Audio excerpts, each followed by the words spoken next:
With a resounding round of applause, let's welcome Emeritus Professor Stephen Adei.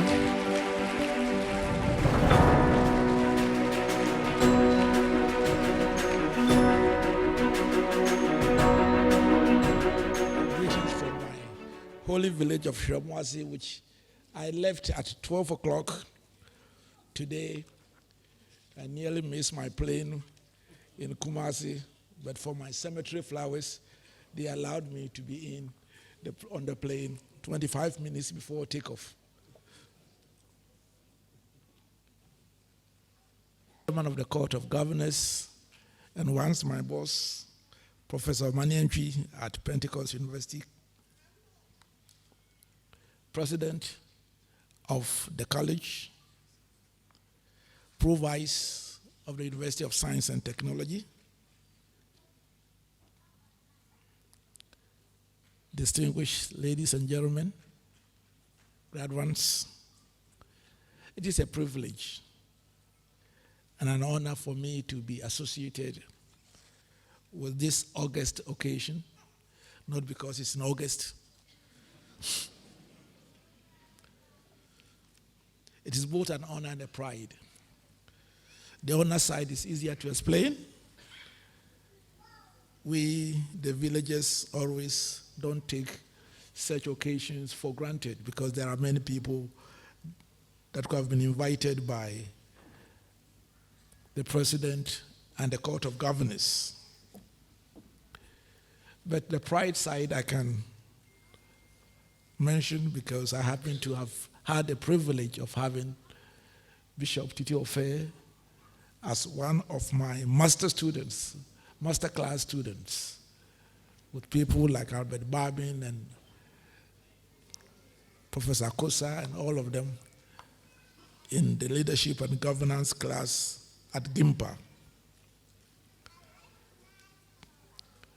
Little did I know that sitting in that class, sometimes asking naughty questions,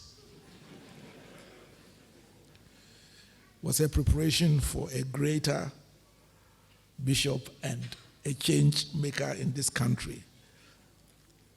I'm proud of you.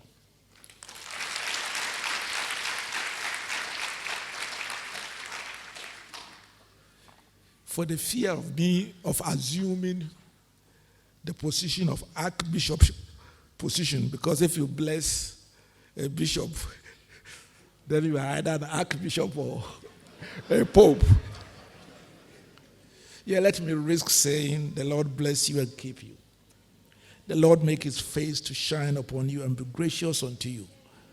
And the good Lord we serve lift up his countenance upon you and give you his peace. Let me now turn to the topic which was given me, which the bishop has already started preempting it. It is business education, economic development, and democratic stability. I would like to start with the democratic stability because that's where I am least qualified. My father-in-law, the late Pawole, used to say that there was a lawyer, a junior lawyer, and a senior lawyer in court. And the senior lawyer was presenting the case. And every now and then, he would shout and bang the table. So when they went back to their office, the junior lawyer said, why was it that, at certain points you bang the table and shout? He says, that's where the argument was weak.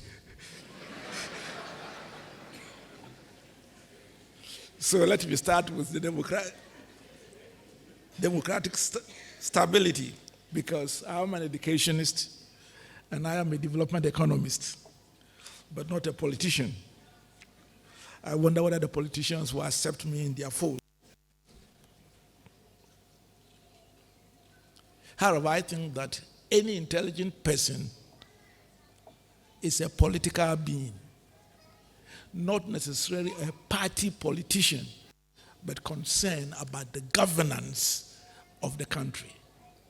And I think we live in a country whereby many good people and intelligent people are being silenced by the cacophony of the two tribes, NDC, and NPP that depend upon what you say and how they judge it. They set their hawks after you. But I think that it's still true that the price that good men and good women of Ghana will pay like anywhere else for not being concerned about how we are ruled will be to be ruled by bad people and bad system. It requires an enlightened civil society to ensure that we are governed right.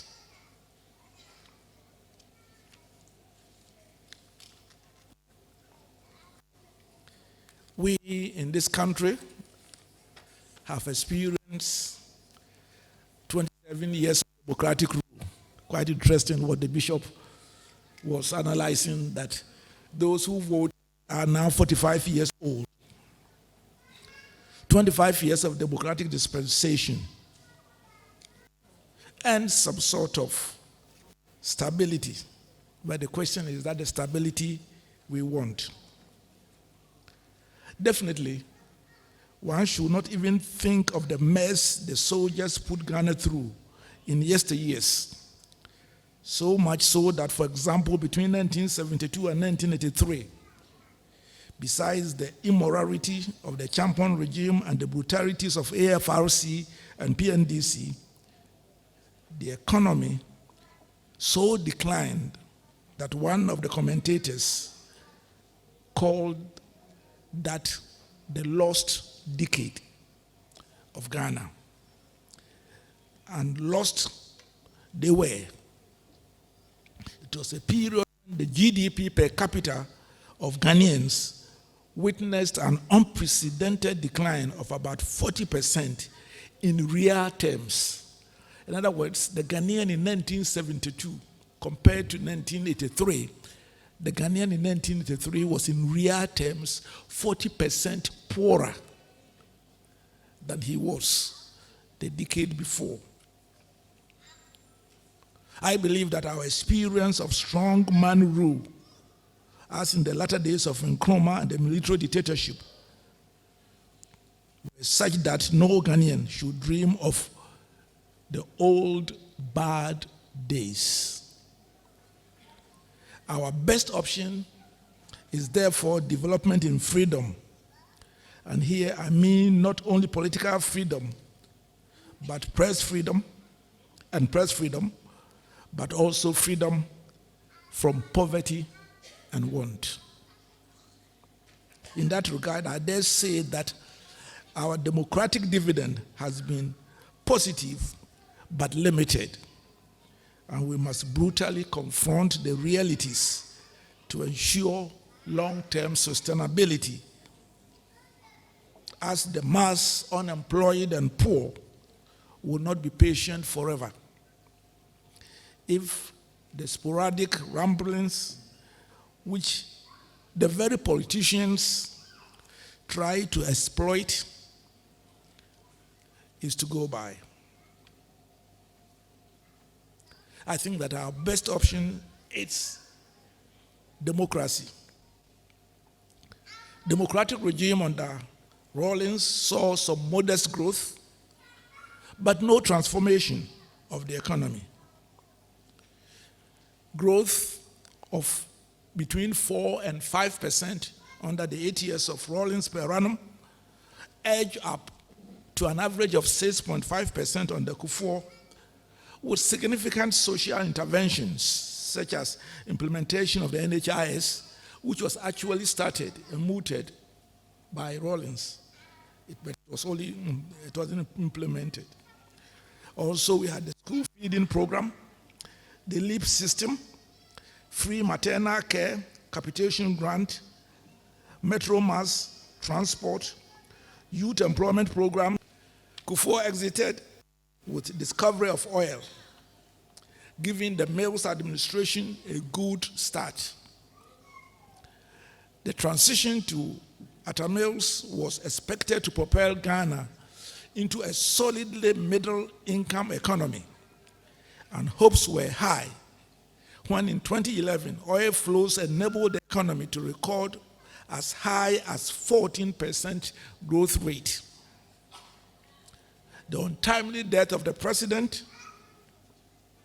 shocked the nation and was only mitigated by the smooth transition to Mahama.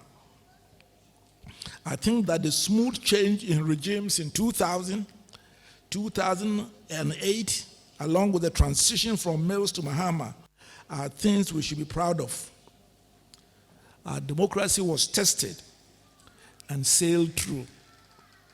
Even the election dispute of 2012 did not undermine the stability of our democracy.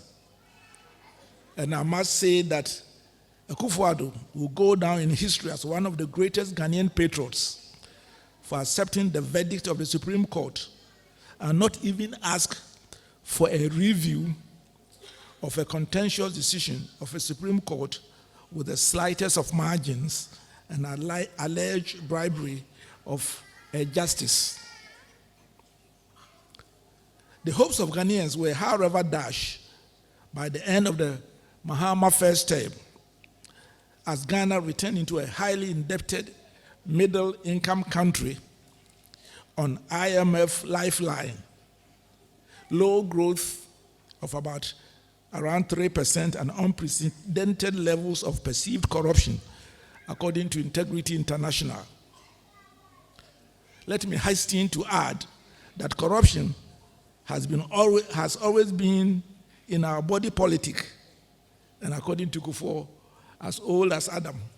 I don't know where he was. And even today, there is no doubt that some office holders, both politicians and public servants, are still in what is in for me personally mode and see public office as a means of private gain. The only trouble is that those who presided over the worst perceived corruption of the Fourth Republic will not shut up, so that now it's more difficult for the ordinary Ghanaian or anyone else to talk about corruption, because in doing so, it appears you are saying that what happened in the past was better. This is where civil society, academicians, and the media must constantly act as watchdogs, irrespective of regime. The trouble is that Ghanaians are getting used to bad governance in the form of lack of integrity, accountability, and transparency. So that any attempt to deal with any of these, for example, from the government side, I sometimes hear the Minister of Finance is sitting on the money and not opening the tap for the money to get to the people, and even jeopardizing the party's fortunes. After all, they say, the boys and girls brought us to power, and we must satisfy them. The banking crisis is an evidence of that. People who steal millions and billions of cedis have to launder them in purchasing houses, buying petrol, building or buying petrol gas stations, do all sorts of things, and appear to be generous. In fact, we are developing a culture whereby, which we have not still overcome, that the state is there to be milk and power is access to loot. That culture must stop, or else our very democracy will be undermined. As an economist, I know the old Keynesian economic theory that says that when things are hard, which is the layman's view of saying that aggregate demand is low, as to economists, then government must spend more on infrastructure, reduce taxes to stimulate demand and up economic activity. But that assumes little or no corruption. The expenditure goes to build roads, schools, and tax reduction leads to private investment. But when the state coffers are looted and landed, when road contracts are awarded but no roads are built or are supposedly washed away in 2 years, when government projects can cost anywhere between 50 and 300% above the norm in the private sector, when airports are built or renovated at several times the cost of any reasonable estimates, when Dubai real estates agents rush to call you, another thing that may undermine the stability of our democracy is the debt overhang. At this moment, public sector wages and debt service, I believe that we must reduce the cost of government drastically. It's too high. It's both the size of government as well as the cost of doing government business. Thirdly, I think that we must take bold steps in restructuring our debt as a people so that we have room for the economy to grow and to generate the needed resources for internal development. If we have a breakthrough in our democratic governance in terms of making it sustainable and stable, it will improve the environment, quality education. There is a direct link between the quality and relevance of your education and the pace of your development, and that must be looked at. Education increases is a major determinant of developmental attitudes. We must educate our people that unless we work hard, we improve our work ethic and become a non-xenophobic patriots, our nation would suffer. Relevant education increases both the productive capacity of individuals and the collectively for a nation, our social capital. If one examines carefully the indicators that come together to determine a nation's competitiveness, you will find among them quality of basic education, secondary and tertiary education, technological readiness, and innovation. All of them relate to education. We produce functionally illiterates and innumerate graduates from public basic schools, and NAT and NAGRAT are not ashamed. Business education is a subsector of tertiary sector in education, and it will benefit from a critical thinking, creativity, innovativeness, which I'm glad to hear characterizes the Accra Business School. There's a need for us to interrogate the prevailing business education in Ghana today for economic development. Currently, the standard of our business diplomas, bachelor degrees, and all the shades of MBAs are modeled after the contents of American and Western schools, including those are instituted in Gimpa. Though I can confidently say that the target then was to produce people who were running their own businesses or in managerial positions, not to admit fresh graduates. I'm fully convinced that much of the business education we offer assumes that there are modern, medium, and large-scale enterprises out there for people to go to and work. So it's good to produce them, but we must change their attitude. The type of business education we need is one that imbues attitude of self-reliance, critical thinking, innovation, and produce strategic thinkers. One that makes people believe that they can start a multi-million company from the scratch with 1,000 or 5,000 cedis. I mean the type of business education that inculcates the attitude that they may have to do with 2 jeans, a few shares, and Trotsky for a while. One that engenders true entrepreneurial spirit. The type of education that emboldens one to believe in themselves, to think that provided I can do things better, faster, and cheaper, there is no limit as to the area. I'm not saying that our business students should not learn economics, accounting, finance, strategic management, project management. They must, but I consider these as necessary but not sufficient condition to be a business graduate in a developing country such as Ghana.